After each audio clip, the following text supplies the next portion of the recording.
Tervetuloa ProMindin digitalisaatiotoimikunnan webinaariin, ja tässä on digitalisaatio kunnossapidossa.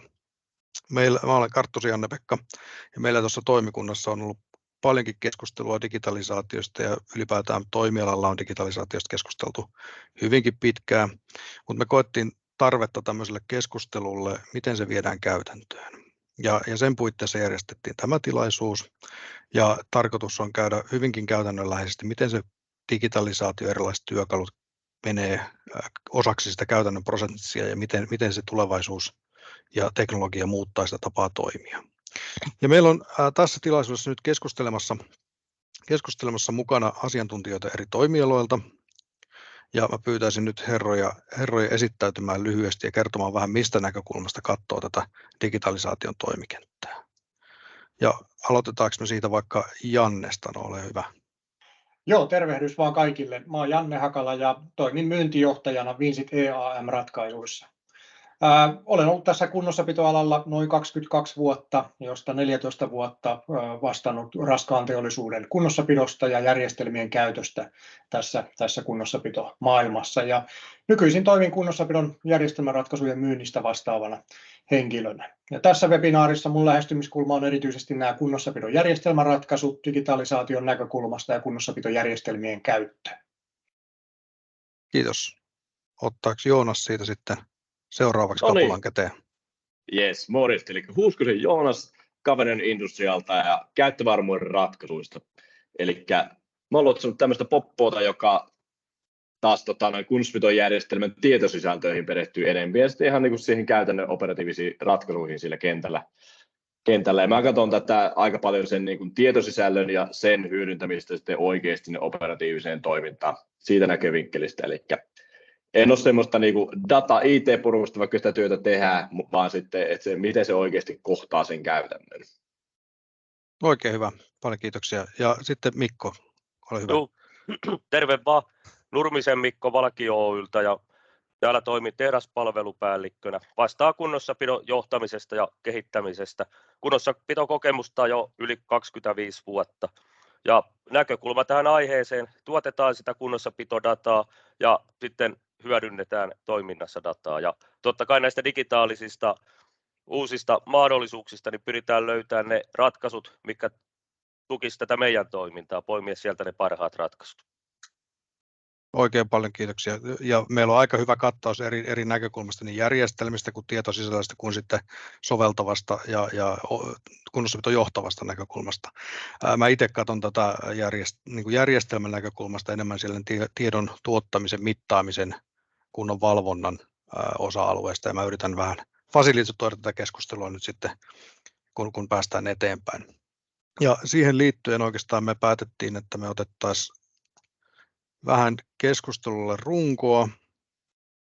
Näin, eli jotta me saadaan keskustelu käyntiä ja järjesteltyä, niin tässä on taustalla, vähän alustusta, niin tässä on taustalla EN-standardin kunnossapidon ACT-prosessi, ja siellä niin kuin laitteiden vikojen mahdollisten tilanteiden havainnointi, mistä se lähtee liikkeelle, eli tunnistetaan jotain ei-toivottua, ja lähdetään siitä sitten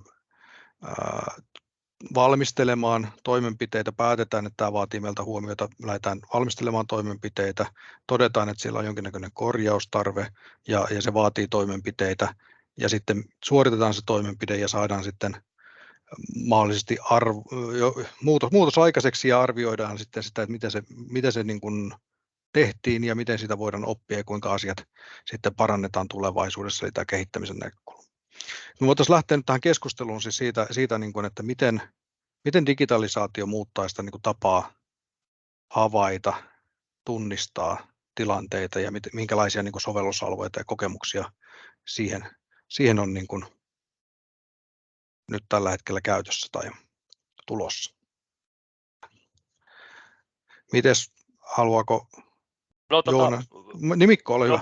Joo, nousi ajatuksia, että totta kai siihen havaitsevuuteen nykyään on erilaisia näitä online-kunnonvalvontajärjestelmiä, anturoidaan monenlaisia suureita tuosta prosessista ja sitten on värähtelymittauksia, lämpötilamittauksia ja muuta. Eli näiden avulla, kun seurataan sitä trendiä, päästään jo todella hyvissä ajoin havaitsemaan esimerkiksi laakeriviat pyörivissä kohteissa ja valmistelee se huoltoseisakki ja tila tarvittavat osat. Ja sitten tuo yksi toinen, että kunnossapitojärjestelmä, jos se on helppokäyttöinen, koneenhoitajilla on hyvät käyttöliittymät, jolla ne pääsee kirjaamaan niitä havaintoja hyvissä ajoin asioista, eli silloin se dataa tulee ja indikaattia kunnossapitoon, niin pystytään sen avulla sitten kanssa tekemään johtopäätöksiä. Kyllä. Mulla on vähän tämmöinen vinooma ehkä, mutta mun mielestä aika isosti tämä digitalisaatio ja ylipäätään IoT ja tämän tyyppiset asiat on jotenkin kääriytynyt tämän havaitsemisen ympärille, ehkä jopa vähän liikaakin.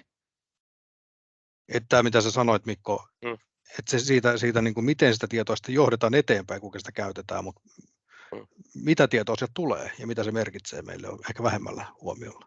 Mutta Joonas, sä katsot tätä niin kuin tietosisällön näkökulmasta, sulla varmaan on jo jotain mielessä.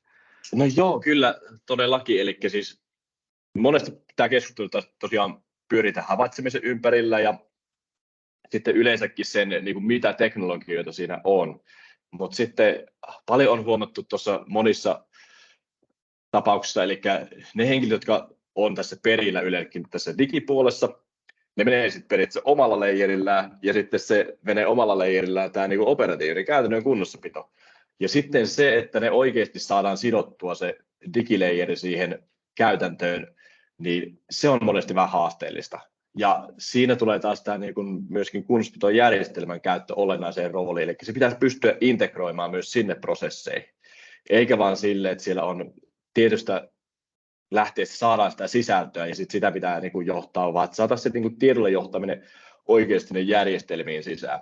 Eli jos ajatellaan niin kuin yleensäkin tiedolla johtamista meillä, että siinä pitää olla oikeasti eri tasoja ja että sitten se on tunnistettu se, että mikä on se ihan sitten asentajatasolle asti se, että mitä tietoa se tarvitsee siihen käyttäväksi, mitä työsuunnittelija tarvitsee ja sitten toki siihen tulee sekin, että mitä niin kuin johto tarvitsee, eli jokainen on kategorisesti ne omat asiat, mitkä ne saa ja ne ei ole yleensä se värähtelymittaista data, vaan sitten se olennainen tulos sieltä, että miten heidän pitää sen pohjalta toimia.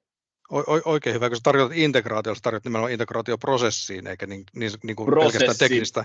Ei pelkästään teknistä, eikä pelkästään järjestelmää, vaan myös ne prosessit. Järjestelmä pitäisi kuitenkin aina olla, se prosessiin pitäisi ohjata sen, ja järjestelmä pitäisi ohjata niitä prosesseja. Niiden pitäisi olla hyvin niin kuin käsi kädessä siinä. Just näin, ja prosessilla me tarkoitetaan nimenomaan kunnossapidon prosessia. Juurikin näin. Yes, hyvä. Ja Jannella varmaan on järjestelmän näkökulmasta. Joo, järjestelmän näkökulmasta se integroitavuus siellä teknisessä mielessä täytyy tietysti olla niin kuin mahdollista, mutta toki niin kuin tässä tuli ilmi, että niin kuin prosesseissa myös pitää olla se integrointi mukana siellä, eli ne prosessit pitää integroitua sitten, mutta toki se edellyttää sitä, että järjestelmät keskustelee keskenään, että järjestelmät ei voi olla enää semmoisia siiloissa toimivia yksittäisiä järjestelmiä, vaan se pitää olla se koko ekosysteemi sitten hallussa tässä kunnossapidossa. Ja sitten toi mitä tuossa tuli esiin, eli niiden havaintojen tekeminen sieltä kentältä, niin kuin ihan aistihavaintoja niin kuin tehden, jotka perustuu sitten kokemukseen ja osaamiseen, niin se pitää olla myös hyvin niin kuin matalalla kynnyksellä toteutettavissa, eli sieltä pitää pystyä niitä havaintoja, päiväkirjamerkintöjä, mahdollisia niin kuin poikkeamia erilaisissa prosesseissa siellä tuotannossa, niin nämä pitää pystyä sitten kirjaamaan järjestelmään mahdollisimman yksinkertaisesti ja helposti, niin silloin sitä tietoa sinne järjestelmään tulee sitten hyödynnettäväksi. Juurikin näin. Yksi semmoinen, mitä keskustellaan mun mielestä jonkun verran vähän, mutta erityisesti varmaan Mikko niin kuin näkee siihen, että auttaako digitalisaatio havaitsee meitä aikaisemmin, tai tarjoako se siihen niin kuin aikaperspektiiviin enemmän kuin mitä niin kuin perinteinen havainnointi tai perinteiset menetelmät. Että saadaanko kunnossapidon sitten suunnittelulle tai tälle päätöksenteolle enemmän aikaa sen havainnoinnin niin kuin parantuessa?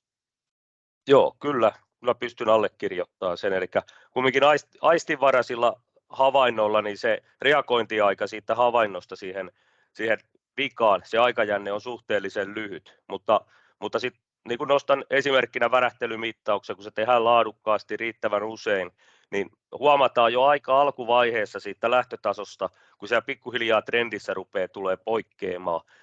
Ja siitä kulmakertoimesta pystytään sitten katsoa sitä aikajännettä ja aika hyvinkin ennustaa se huollon tarve, onko se puoli vuotta tai vuosi. Eli kyllä se auttaa, mutta totta kai niin kuin tuossa Joonaskin sanoi, että se data pitää niin kuin tuottaa laadukkaasti, mutta se pitää osata myös tulkitakin. Muuten sitten ei pysty tekemään sitä ennustettavuutta. No, näin aika huonot lähtötiedot, niin huono lopputulos on edelleen validia. Kyllä. Mitä Joonaksella on? Te katsotte myös muuta dataa kuin pelkästään värähtelydataa, niin Kyllä. lisääntyykö niin kuin havaintojen määrä tai lisääntyykö se aika tai lisääntyykö se tarkkuus sitten, jos vähän aletaan seuraavaan vaiheeseen työn valmisteluun siirtymään, niin onko siinä päätöksenteon hetkellä tai määrällisesti niin kuin muutosta nähtävissä? No, yleensähän se lähtee seurantaan siinä vaiheessa, kun jotain havaitaan, niin sitä sitten tarkemmin taas tulee niitä kommentteja siihen, mutta toki pitää muistaa, että silloin kun se on aistihavainen havainto, niin se kertoo, että jotain tapahtuu. Et siinä on aika hankala mittaroida sitä, että missä se etenee. Ja toi, mitä Mikko nosti esille, just se trendin seuranta sitten näissä mittauksissa, niin sehän on niin kuin todella olennaista, koska sillä pystytään arvioimaan sitä, että kuinka pitkään pystytään nilkuttaa sillä. Ja sehän ei ole meillä ongelma, että niitä vikoja tulee, vaan se, että niillä pystytään sitten, että ne ei vaadi sellaisia niin häiriökorjausta, ne pystytään hallitusti sitten korjaamaan. Että jos se, vaikka se laakeri on alkanut vikaantumaan, jos se puoli vuotta voidaan ajaa, niin se on hieno homma, jos voi puolen vuoden päästä suunnitellusti vaihtaa, niin se on suorittanut silloin tehtävänsä molemmat, tämä mittaava osa-alue ja sitten myöskin laakeri. No, mulla on samankaltaisia havaintoja, että siinä niin kuin monesti pystytään ottaa paljon hallitumpia tietoisia riskejä tai johtamaan sitä riskiä hyvin eri tavalla, varmistamaan se niin kuin resurssia, valmistamaan se varaosa ja valmistelemaan se korjaus samaan aikaan, kun sitä seurataan. Ja sitten niin kuin kokonaisuutena siirtämään se korjaus sellaiselle tuotannolle parempaan, optimaalisempaan hetkeen tai jonkun muun korjauksen yhteyteen, missä tuotantolinja sitten ajetaan sellaiseen tilaan, että se korjaus on mahdollinen. Ja varmasti niin kuin Janne, tämä niin kuin teidänkin puolella tuo, tai kommentoi itse, että miten se tuo niin kuin näkyy siellä järjestelmäpuolella. Joo, kyllä, eli nämä varmasti tulee lisääntymään tämmöiset niin kuin anturoinnit niin kuin entisestään ja sitä kautta sitten niitä havaintoja sinne saadaan sinne järjestelmään sieltä varhaisessa vaiheessa, että pystytään puuttumaan siihen. Mutta toki tässä niin kuin tuon ehkä semmoistakin näkökulmaa sitten, että tässä se tuotannon tai onko se valmistavaa tuotantoa, prosessiteollisuutta tai muuta, että miten niitä voidaan sitten siellä anturoida, että onko siellä kuinka paljon samankaltaisia laitteita, mitä pystytään anturoimaan, mutta hyvin paljon on myös sitten tämmöistä teollisuuden alaa, jossa jokainen laite on käytännössä yksilö ja ne pitäisi anturoida sitten erikseen, niin siinä tulee sitten haasteita tälle niin kuin ratkaisulle, että lähdetään sitä IoT-dataa tuottamaan ja sen perusteella tekemään analyysiä, mutta erityisesti prosessiteollisuudessa ja tämmöisissä, missä on samankaltaisia laitteita, niin anturointi on sitten tulee paremminkin kysymykseen. Kyllä.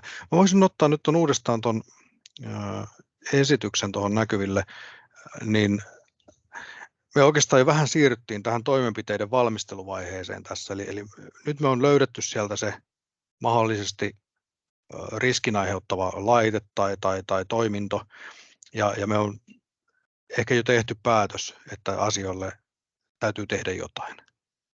Eli ollaan täällä niin kuin toimenpiteiden valmisteluvaiheessa.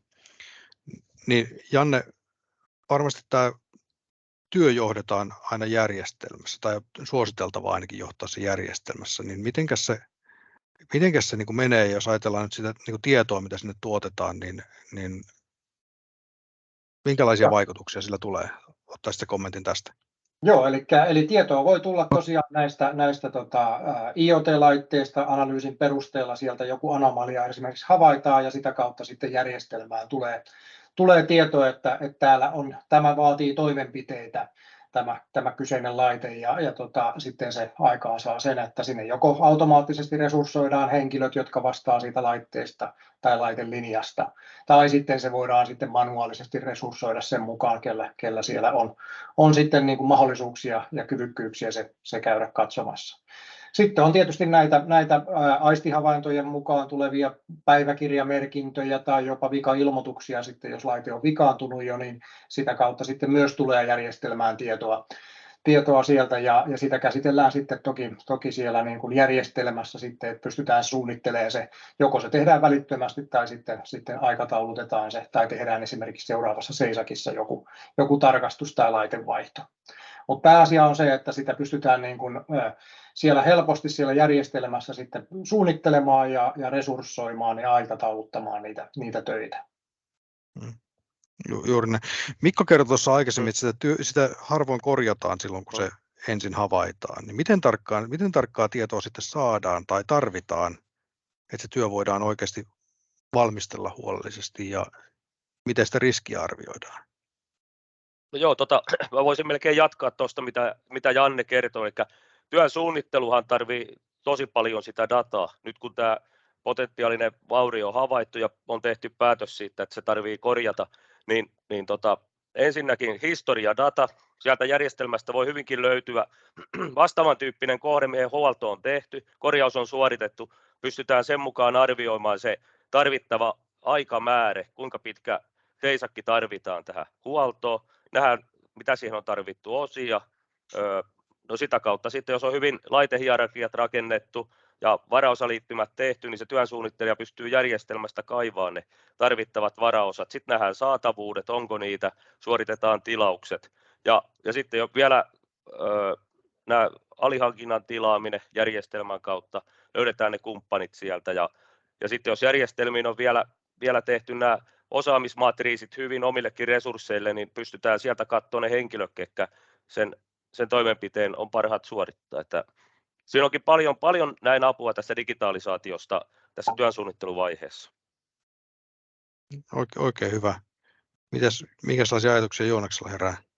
Joo, juurikin tuosta työsuunnittelua, se on hyvä, että se niin kuin oli laukaisuna tekijänä siinä, eli toikin just siitä, kun havaitaan, että se alkaa vika, niin se olisi mun mielestä tärkeää, että se työsuunnittelu aloittaa kuitenkin aika aikaisessa vaiheessa, vaikka tiedetään vaikka puolen vuoden päästä olisi se vuosilta seisokki, mutta tehdään ne tarvittavat materiaalivaraukset, ja se on niin kuin suorastaan nyt keräilyä varten vaille valmis.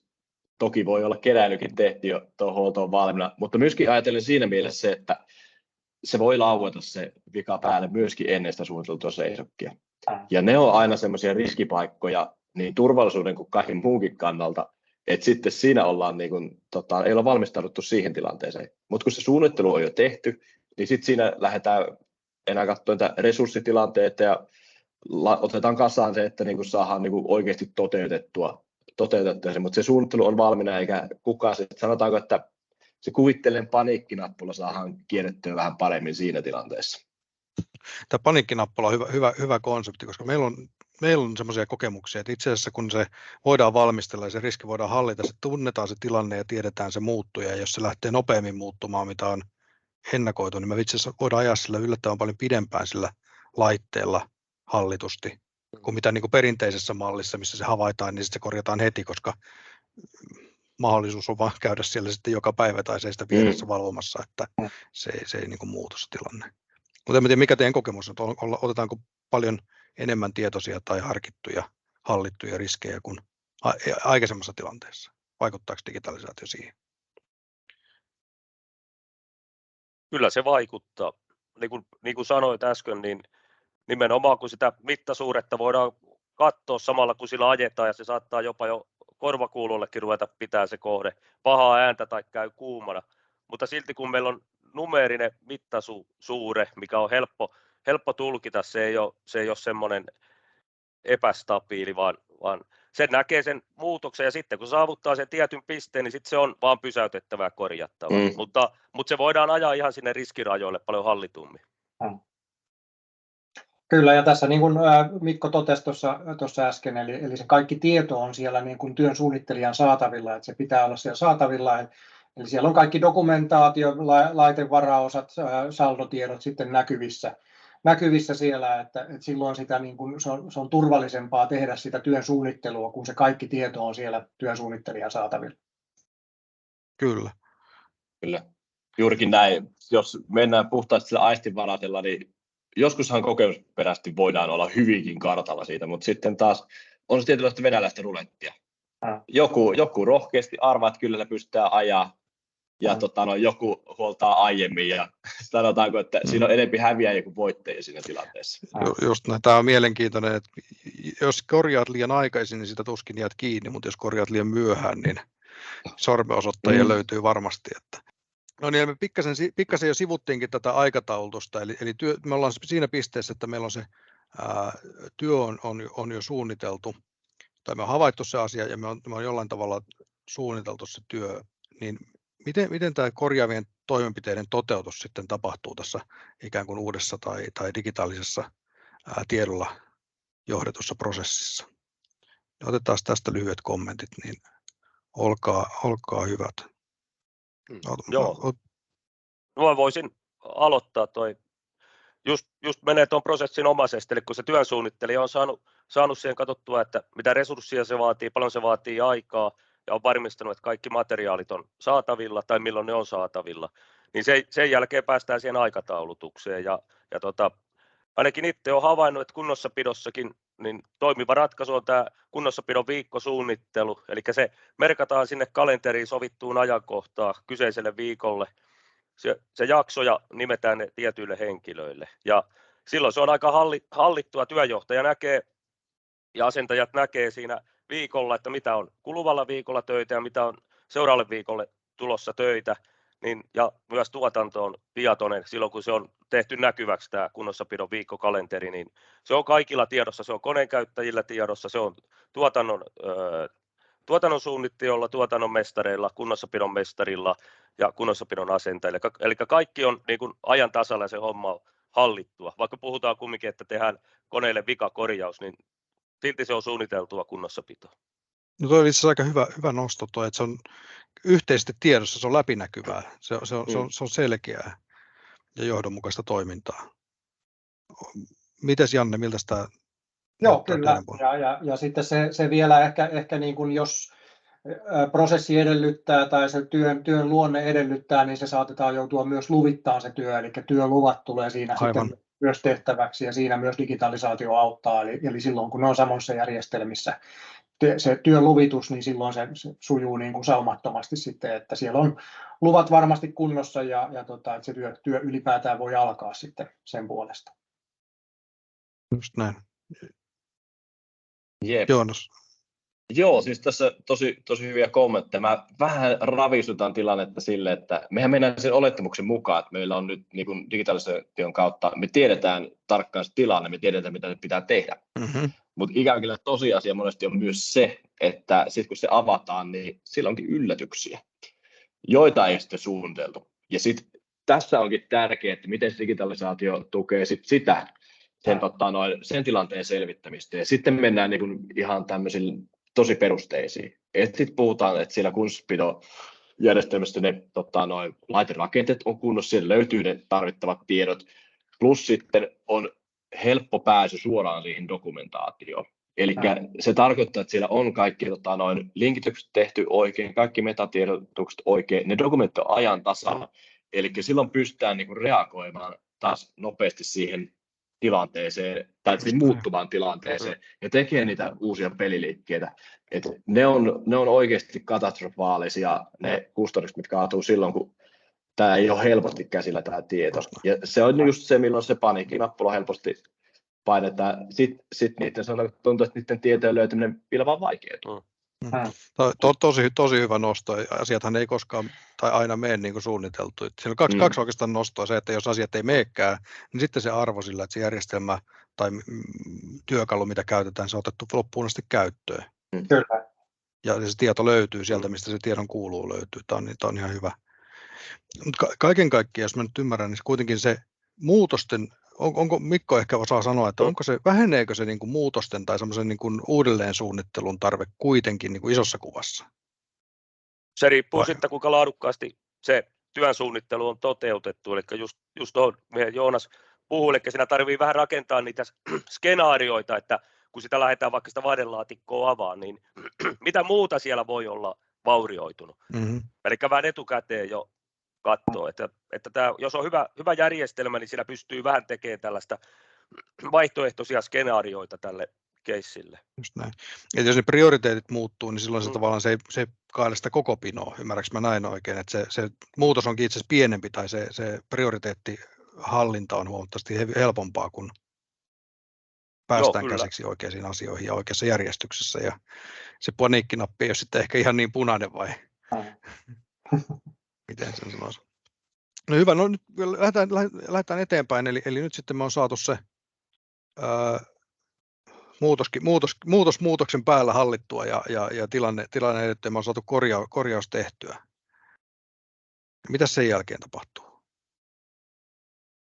Sen jälkeenhän se on se työn raportointi.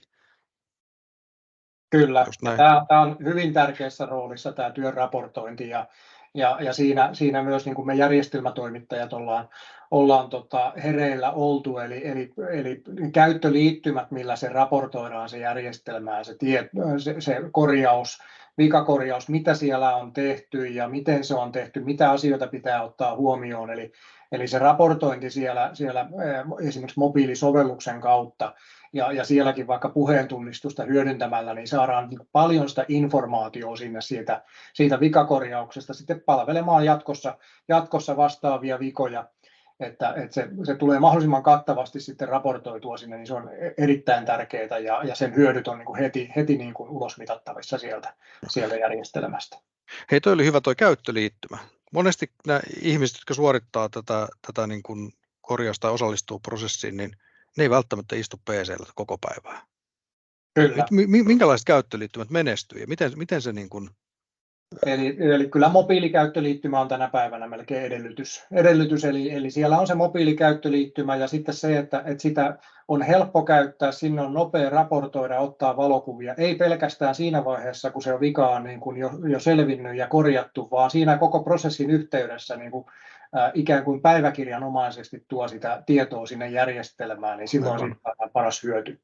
Et loppuraportointi on jo niin kuin työn aikana tai aikaisemmassa vaiheessa. Kyllä. Just näin, eli siinä työn edetessä niin tavallaan koko ajan tuottaa sitä dataa, ottaa kuvaa, tekee havaintoja, eikä niin, että päivän päätteeksi muistellaan ja vähän kirjoitellaan, että rikki on ok, ja sitten ei opita yhtään, eli datassa ei ole ikinä liikaa tietoa. Joo, ja tässä työn edetessä raportoinnissa on vielä sekin hyvä puoli, että siellä saattaa olla, että joku vikakorjaus voi kestää 4 tuntia tai se voi kestää 4 päivää.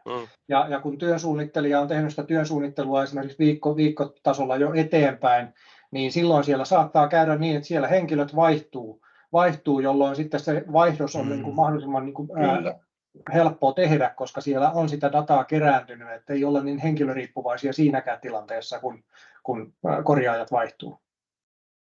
Oikein hyvä nosto. Mitäs Joonaksella mietteitä?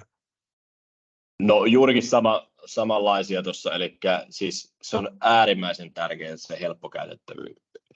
Eli siis yleensäkin se tämmöinen ihmisen tuottama tietosieltä tuossa, niin se on ihan ymmärrettävästä syystä, se helposti jää sitten kiireen jalkoihin tai siinä oiotaan. Eli se pitäisi olla maailman helposti toteutettavissa ja just tämä semmoinen raportin väline, joka kulkee taskussa, on jatkuvasti käytössä, on yleensä paras sitten just tämmöiseen raportointiin, eikä just se vanha-aikainen, että istutaan illan päätteeksi koneelle muutenkin jo väsyneenä ja lähdetään sitten laatimaan sitä raporttia, tai sitten mahdollisesti ollaan niin väsyneitä, että se jätetään seuraavaan päivään, jolloin ikävä kyllä jo menetetään osa siitä tiedosta, vaikka ajatellaan, että hyvinhän nämä pysyy mielessä. Kyllä. Mä kyllä allekirjoitan ton kanssa, että se semmoinen epäluonnollinen raportointi, mikä on niin kuin möykky, niin se muodostuu päivän päätteeksi aika isoksi haasteeksi. Et kun se tulee siinä normaalin työn rutiinin lomassa sitä niin kuin työtä tehdessä, niin mä uskon, että siitä saadaan paljon tietoa. Ja tämä on oikeastaan mun mielestä, tai ainakin meille niin kuin se, että jotta voidaan niin kuin automatisoida, jotta voidaan mallintaa niitä asioita tulevaisuuteen, niin tämän palautteen saaminen on ihan niin kuin kiistattoman korvaamattoman arvokasta sille niin kuin oppimiselle ja parantamiselle. Kyllä, joo, just näin. Kyllä mä niin kuin näen, että se, jos on hyvä käyttöliittymä, niin se motivoi sitä ihmistä tuottaa sitä dataa. Mutta jos se käyttöliittymä on tosi hankala, niin se on just päinvastainen, eli se nähdään niin kuin oikein niin kuin turhana ja riasana se raportointi, ja se mennään sitten, mistä aita on matali. Eli Kyllä. siinä on ne kaksi ääripäätä. Joo, just näin. Kyllä. Mites Joonas, sä katsot niin kuin datan näkökulmasta, niin tässä varmasti niin kuin, kun ajatellaan läpimenoaikoja ja esimerkiksi tätä resurssimuutosta ja muuta, mitä Janne viittasi tuossa aikaisemmin, niin miten te hyödynnätte tätä, tai miten tästä niin kuin voidaan oppia ja mitä mahdollisuuksia se tarjoaa?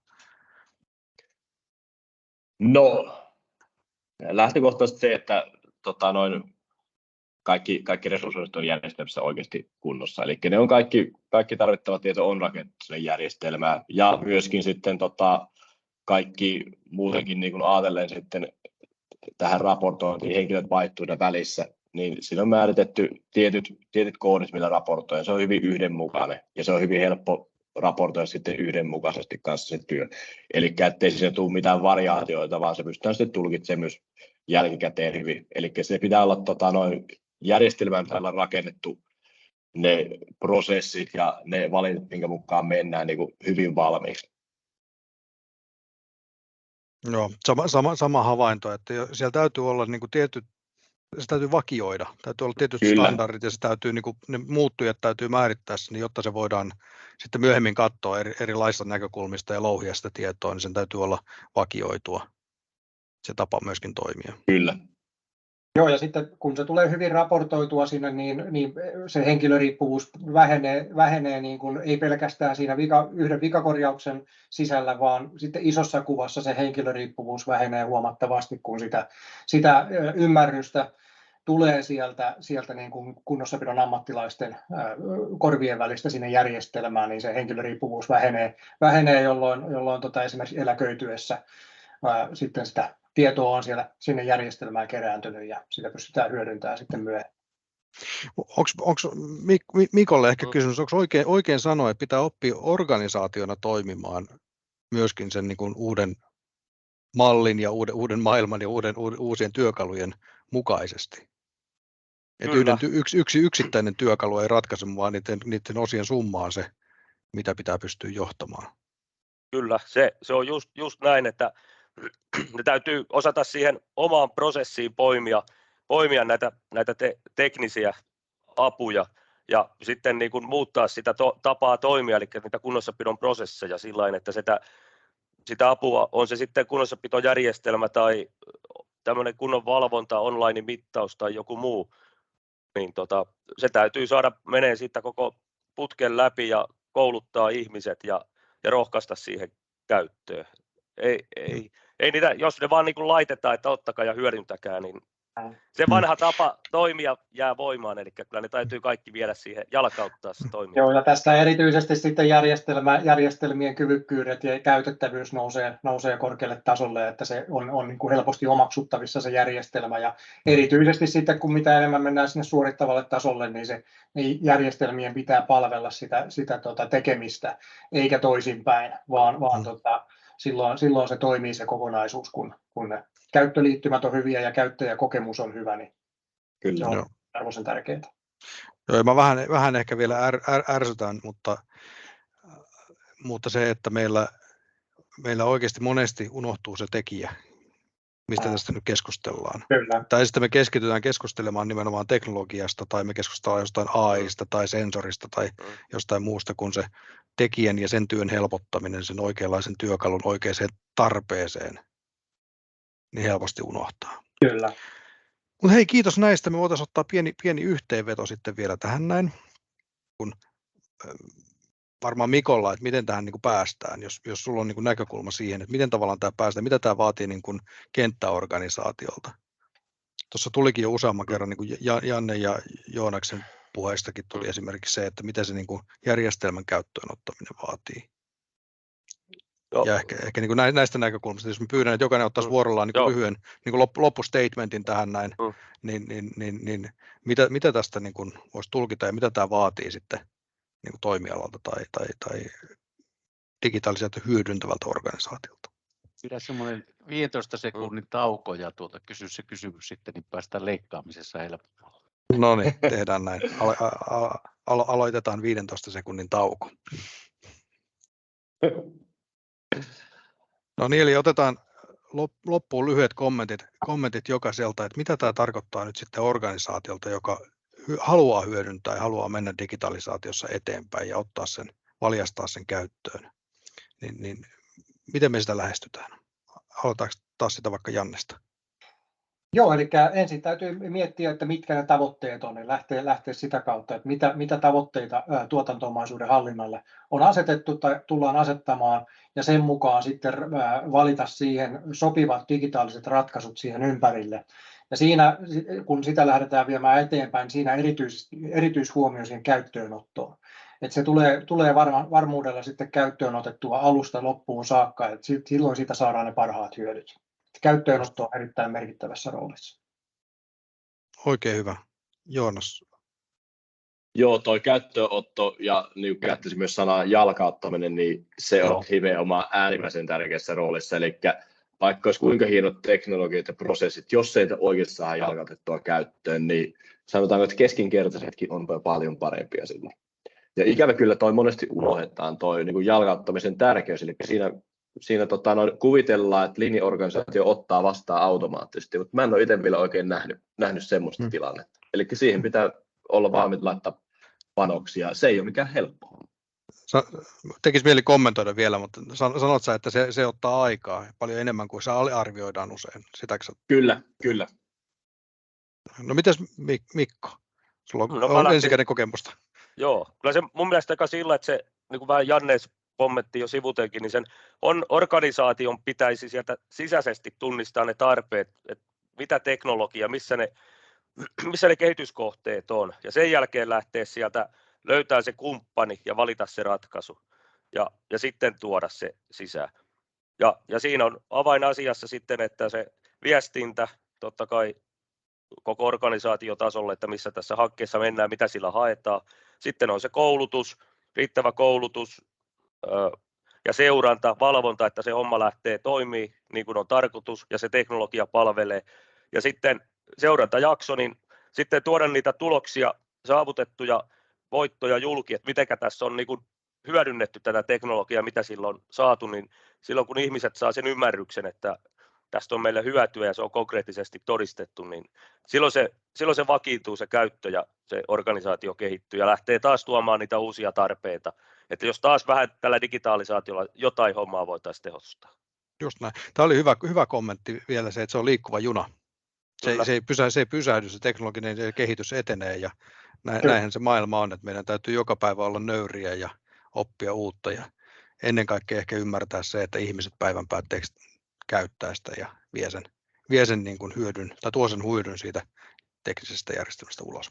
Hei, oikein paljon kiitoksia teille kaikille. Mun mielestä meillä on ihan oikein hyvä keskustelu ollut tässä ja tässä on ollut oikein hyvä erilaista näkökulmaa, niin me voitaisiin lopettaa tähän. Paljon kiitoksia herroille ja toivottavasti. Kiitos. Kiitoksia. Kiitos. Kiitos.